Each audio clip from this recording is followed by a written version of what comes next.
नमस्कार दोस्तों,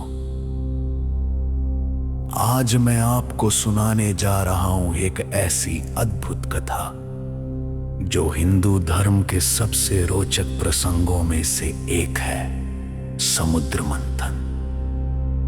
ये केवल देवताओं और असुरों की कहानी ही नहीं, बल्कि जीवन के गहरे संदेश से जुड़ी हुई है।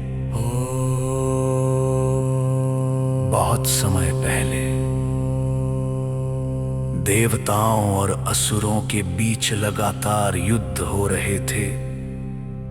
एक समय ऐसा आया कि देवता बहुत कमजोर हो गए, उनकी शक्ति क्षीण हो गई और अमरत्व का अमृत भी उनके पास नहीं था। देवताओं के गुरु बृहस्पति और असुरों के गुरु शुक्राचार्य दोनों ही जानते थे कि अमृत पाने का एकमात्र तरीका है क्षीर सागर का मंथन करना।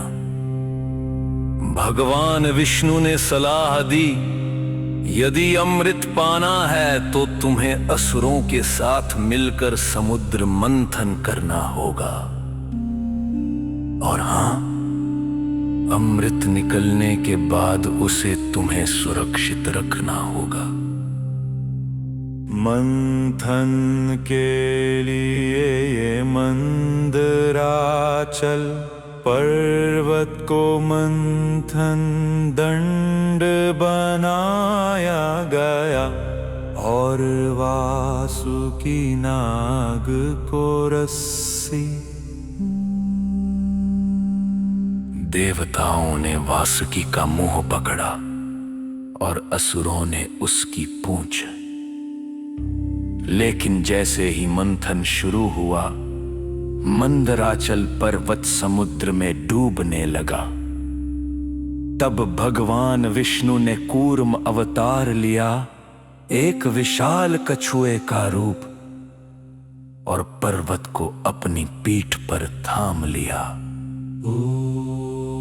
मंथन के दौरान समुद्र से एक कर अद्भुत रत्न निकलने लगे। चंद्रमा, जिसे भगवान शिव ने अपने मस्तक पर धारण किया। लक्ष्मी जी,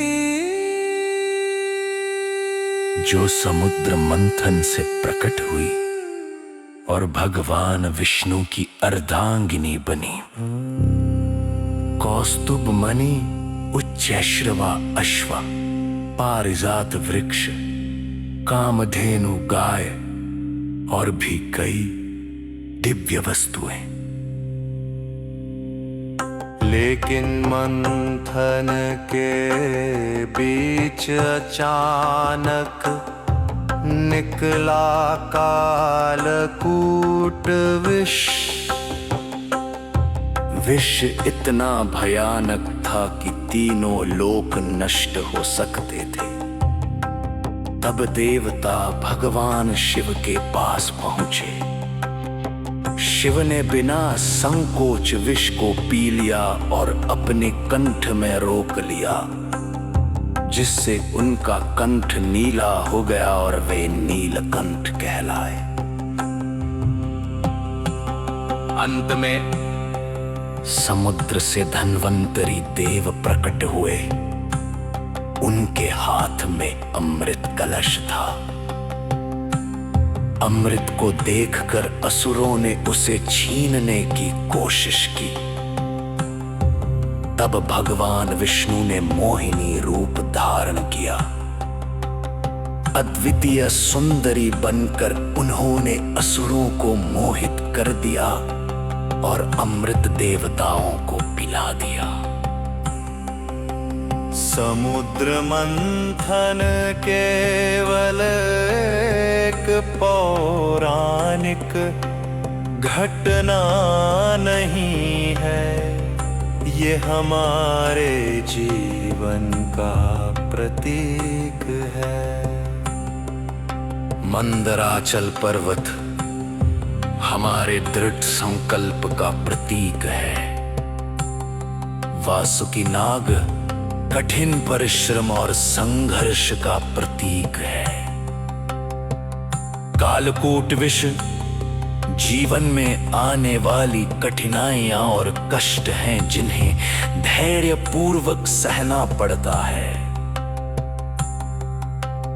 अमृत हमारे परिश्रम और धैर्य का मीठा फल है।